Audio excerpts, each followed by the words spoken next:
Good evening. The light's not very good in here. I'll see if I can do something, but it's very distracting because the light it disturbs my eyes a lot. I don't know if that would be better or worse. I'm not sure.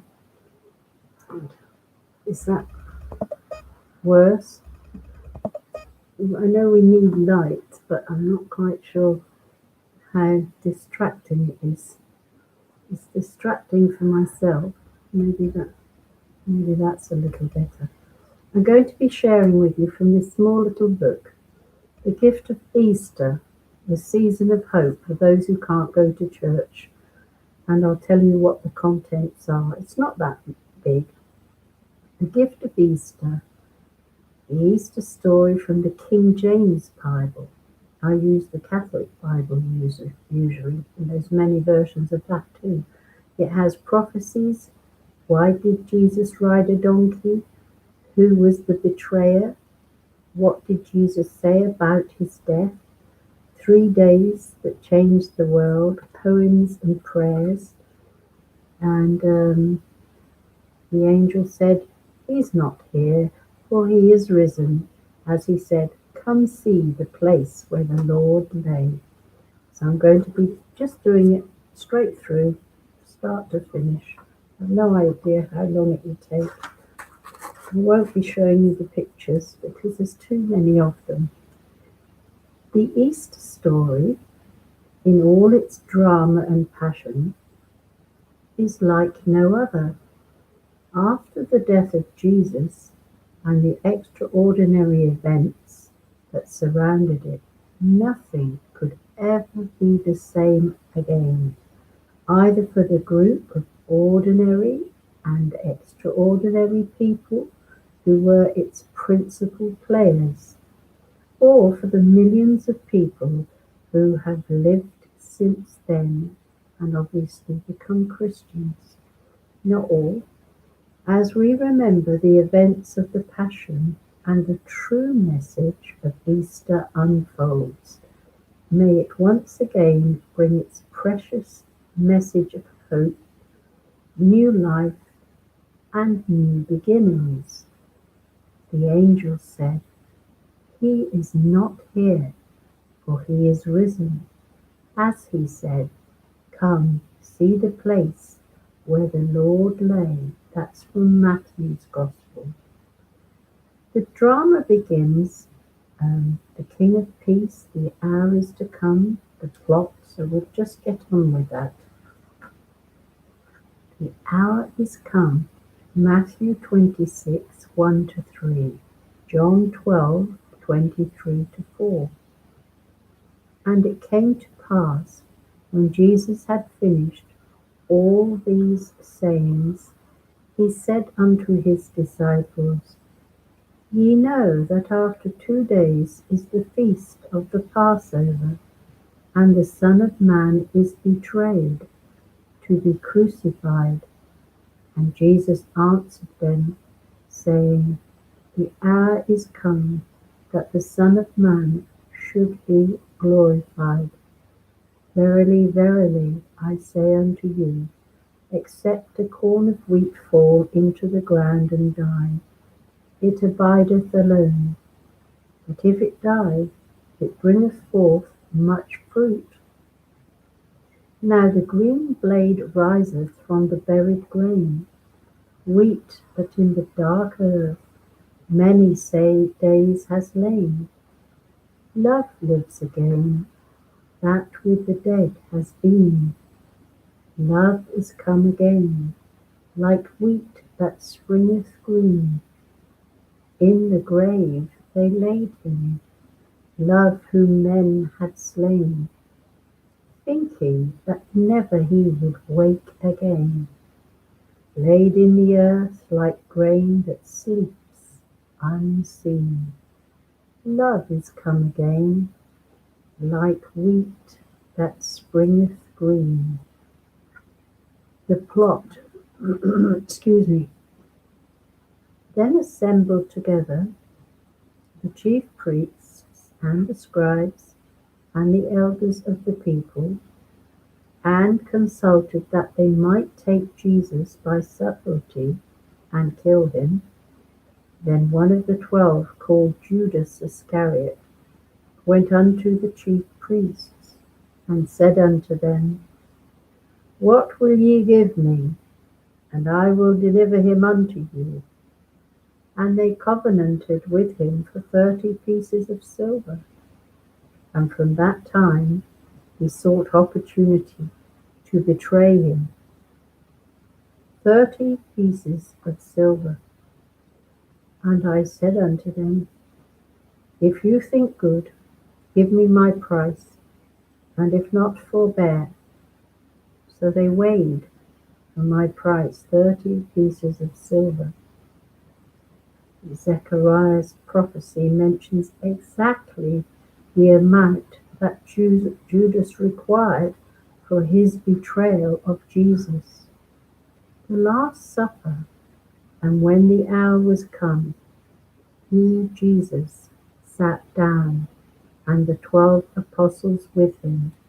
And he said unto them with desire, I have desired to eat this Passover with you before I suffer. And as they did eat, he said, Verily, I say unto you, that one of you shall betray me. And they were exceedingly sorrowful, and began every one of them to say unto him, Lord, is it I? Bread and wine. And as they were eating, Jesus took bread and blessed it, and brake it, and gave it to the disciples, and said, Take, eat, this is my body. And he took the cup, and gave thanks, and gave it to them, saying, Drink ye all of it, for this is my blood of the New Testament, which is shed for many for the remission of sins. And when they had sung an hymn, they went out into the Mount of Olives. Gethsemane. Then cometh Jesus with them unto a place called Gethsemane, and he took with him Peter and 2 sons of Zebedee, and began to be sorrowful and very heavy. Then saith he unto them, My soul is exceeding sorrowful, even unto death. Tarry ye here, and watch with me. And he went a little farther, and fell on his face, and prayed, saying, O my Father, if it be possible, let this cup pass from me. Nevertheless, not as I will, but as thou wilt. Matthew 26:47-49. Judas. And while he yet spake, lo, Judas, one of the 12, came, and with him a great multitude, with swords and staves, from the chief priests and elders of the people. And forthwith he came to Jesus, and saith, Hail, Master, and kissed him. Matthew 26:57-63 to verse 5, 27, 1-2, 11, and 22-23. On trial. And they that had laid hold on Jesus led him away to Caiaphas the high priest. And the high priest said unto him, I adjure thee by the living God, that thou tell us whether thou be the Christ, the Son of God. Jesus saith unto him, Thou hast said. Nevertheless I say unto you, hereafter shall ye see the Son of Man sitting on the right hand of power, and coming in the clouds of heaven. Then the high priest rent his clothes, saying, "He hath spoken blasphemy. What further need have we of witnesses?" When the morning was come, they bound him and led him away and delivered him to Pontius Pilate, the governor. And Jesus stood before the governor, and the governor asked him, saying, "Art thou the King of the Jews?" And Jesus said unto him, "Thou sayest."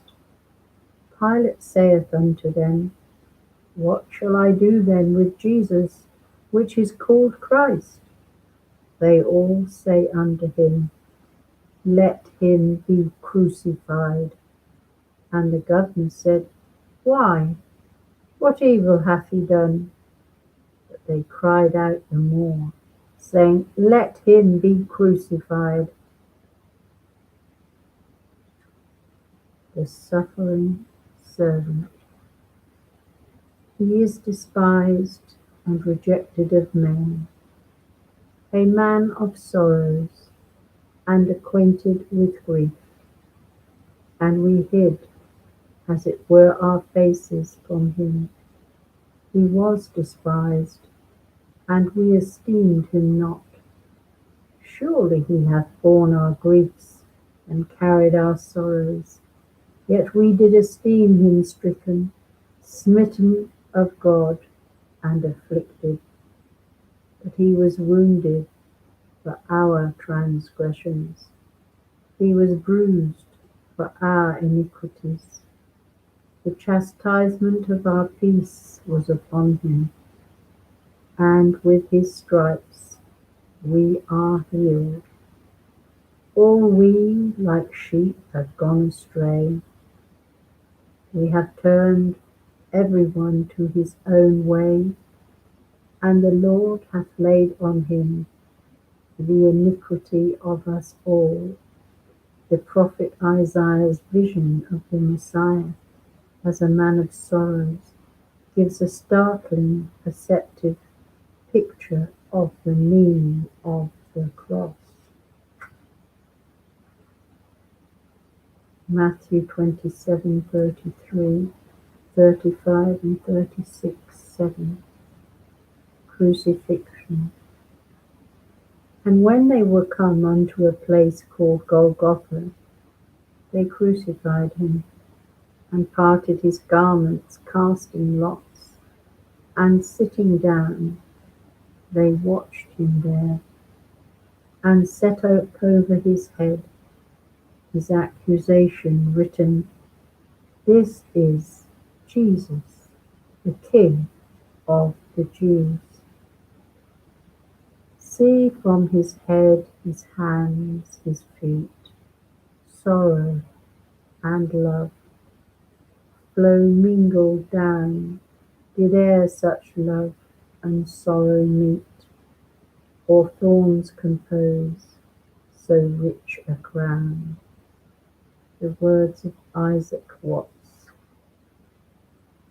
Abandoned, Matthew 27 verse 46. And about the 9th hour Jesus cried with a loud voice, saying, "Eli, Eli, lama sabachthani," that is to say, my God, why hast thou forsaken me?" A psalm of rejection. In this moment of extreme desolation, Jesus prays the words of Psalm 22 in his own birth tongue, Aramaic. My God, why hast thou forsaken me? Why art thou so far from helping me, and from the words of my roaring? Matthew 27, 50 to 51. The veil was the heavy curtain separating the inner court of the temple from the Holy of Holies, where God dwelt. The violent removal of this barrier symbolize the opening of the way for sinners to approach God through the torn body of Jesus. Through the veil. Jesus, when he had cried again, with a loud voice, yielded up the ghost.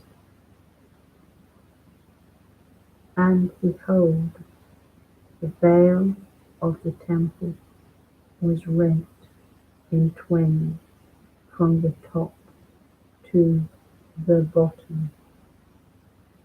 Matthew 27, 57 to 60. Laid to rest. When the even was come, there came a rich man of Arimathea named Joseph, who also himself was Jesus' disciple. He went to Pilate and begged the body of Jesus. He wrapped it in a clean linen cloth and laid it in his own new tomb, which he had hewn out in the rock. And he rolled a great stone to the door of the sepulchre and departed. Joseph's action fulfilled this prophecy from the book of Isaiah. A rich man's gift, and he made his grave with the wicked and with the rich in his death, because he had done no violence, neither was any deceit in his mouth. Matthew 28, verse 1 to 7. Dawn. In the end of the Sabbath, as it began to dawn towards the first day of the week, came Mary Magdalene and the other Mary to see the sepulchre. And behold, there was a great earthquake, for the angel of the Lord descended from heaven and came and rolled back the stone from the door and sat upon it. His countenance was like lightning, and his raiment white as snow. And the angel said unto the woman, Fear not ye, for I know that ye seek Jesus, which was crucified. But he is not here, for he is risen, as he said. Come see the place where the Lord lay, and go quickly and tell his disciples that he is risen from the dead. And behold, he goeth before you into Galilee. There shall ye see him. John 20, 2 to 8. The tomb is empty. Then she, Mary, runneth and cometh to Simon Peter and to the other disciple whom Jesus loved, and saith unto them, They have taken away the Lord out of the sepulchre, and we know not where they have laid him. So they ran both together, and stooping down and looking in, saw the linen clothes lying, and a napkin was about his head, not lying with the linen clothes, but wrapped together in a place by itself. They saw and believed. John 21, verse 11 to 17. Mary Magdalene. The first day of the week cometh Mary Magdalene early, when it was yet dark. She stood without at the sepulchre, weeping, and as she wept, she stooped down and looked into the sepulchre, and seeth two angels in white sitting, the one at the head and the other at the feet, where the body of Jesus had lain. And they say unto her, Woman, why weepest thou? She saith unto them, Because they have taken away my Lord, and I know not where they have laid him. And when she had said, she turned herself back, and saw Jesus standing, and knew not that it was Jesus. Jesus saith unto her, Woman, why weepest thou? Whom seekest thou? She, supposing him to be the gardener, saith unto him, Sir, if thou hast borne him hence, tell me where thou hast laid him, and I will take him away. Jesus saith unto her, Mary. She turned herself and saith unto him, Rabboni, my great master.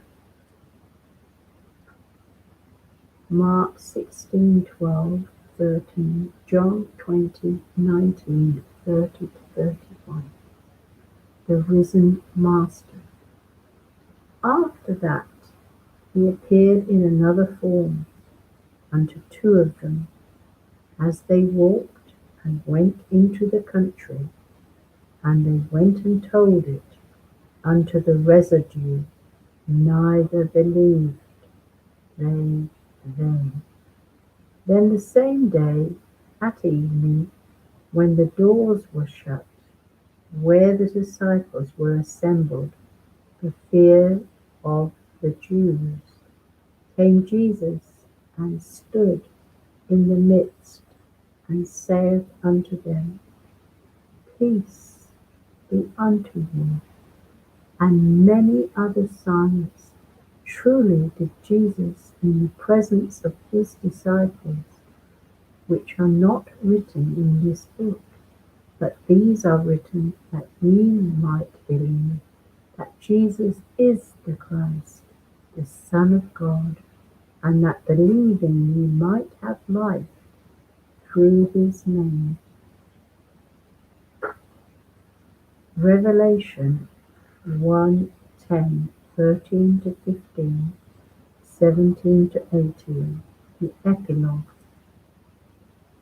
I, John, was in the Spirit on the Lord's day, and I saw one like unto the Son of Man, clothed with a garment down to the foot. His head and his hairs were white like wool, and his eyes were as a flame of fire, and his voice as the sound of many waters. And when I saw him, I fell at his feet as dead. And he laid his right hand upon me, saying unto me, Fear not, I am the first and the last. I am he that liveth, and was dead, and behold, I am alive for evermore. Christ has risen from the dead, by death defeating death, and those buried in the grave he has brought back to life. Easter Troparion from the Orthodox tradition. Thank you for listening. May God bless you and heal you if you need healing. I'm sending you God's peace in abundance, and may you be happy and joyful in the Lord always. I'm going on to my other channel now to read the liturgy of the Catholic Church. I'm going to read the People's Mass, the Holy Saturday, the Easter Vigil, because it's too cold to go to church myself, and they'll probably do a reduced version of it as they had to on Good Friday. So I like this. It's a long one, but I can't do it on this channel because I promised that I would do it, because I've already done the Passion on Walmsley-Heron. It is not Janet Walmsley-Heron, but Walmsley-Heron. I only started that channel last week because I had a bit of a controversy. I expected and got it. I got banned for a week. I'm back now on both channels. So I'm going to say thank you for listening and God bless you, and I will be praying for you. But I'm going to be recording the Holy Saturday on Heron's. Thank you so much. And I'm going to end it here. I haven't ever done a live one on Janet Walmsley-Heron. I might do one again.